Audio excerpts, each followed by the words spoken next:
Hey y'all, welcome back to Literate Liquors. I'm your host, John Hartness, and I am here with D.B. Jackson, the author of the Thieftaker series, which is a new historical urban fantasy? Historical urban fantasy, that's right.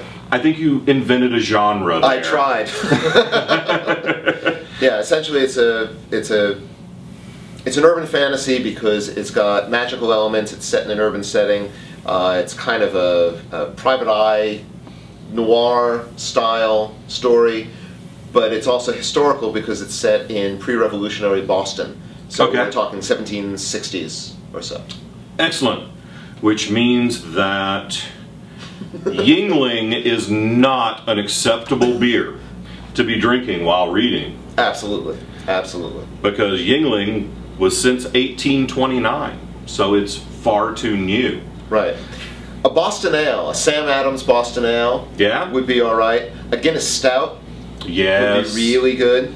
But I actually think that maybe a beer is not the right drink for the Thieftaker books. I'm thinking a wee dram of whiskey, either Scotch whiskey or a Canadian whiskey or something like that. And since it is the end of a long day at ConCarolinas, and since we did just leave the Magical Words party, which is spawned from your website that you're a contributor to, magicalwords.net. That's right. As David B. Coe, I am a co-founder and regular contributor to Magical Words. So since all of those circumstances are true, by God, all that's left in that glass is a wee dram. It's a wee dram of whiskey, and it needs replenishing. So we can make that happen really pretty shortly.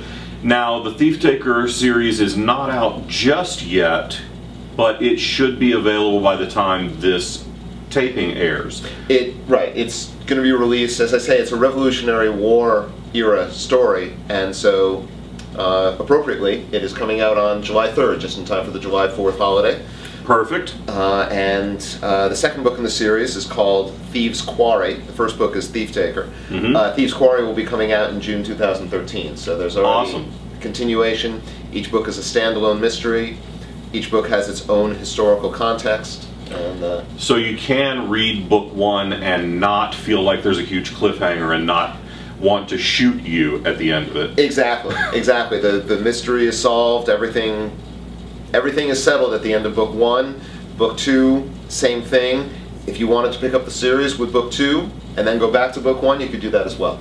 Cool. That's actually the same thing I did with my series, The Black Knight Chronicles, and it was a conscious effort on my part to wrap up each story, allowing the characters to continue to develop. Right. Because that's what's fun for us as writers. But we also are readers, and readers of fantasy, and fantasy lives in the series. So I personally chose to not leave cliffhangers because I started writing about the time that Changes by Jim Butcher came out. And that's a huge cliffhanger of a book, and I really kind of wanted to shoot him for most of a year.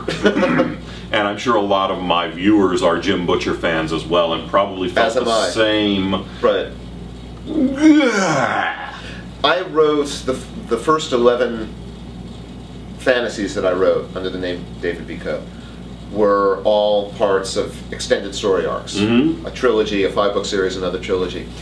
And I found it really liberating getting away from that with the Thieftaker books, just because as a reader I like being able to read a book and have it be self-contained, even as someone who has written extended story arcs for all his career. Which is not to say I won't go back to that formula at some point, but for now it's a nice change, it's something different, and I've been having a lot of fun with it. How many books can we look forward to in the Thieftaker world that we know of? Right now, the first two. Okay. We have pitched 2 more, and we'll see what happens with that. I'd like to write another one, 2 more. The third one would be set during a smallpox epidemic in Boston that was in 1769, and the 4th one would be during the Boston Massacre in March of 1770. But I'm not sure yet whether those will be written or not. So get your ass out there, buy the book in print and on your Kindle, and what he said. Yeah. And help David sell books 3 and 4. Because that's how the world works, bitches. Yes, yes. You buy shit and we get to eat. All right, thanks so much for being here on the show. My pleasure. Appreciate it. All right, cheers. And cheers. And as always, readers drink. Oh, fuck me. And there are no edits on this show, Yes, so I've that's heard. all I've in heard. there. So please remember to drink responsibly, but read recklessly. Oh yeah.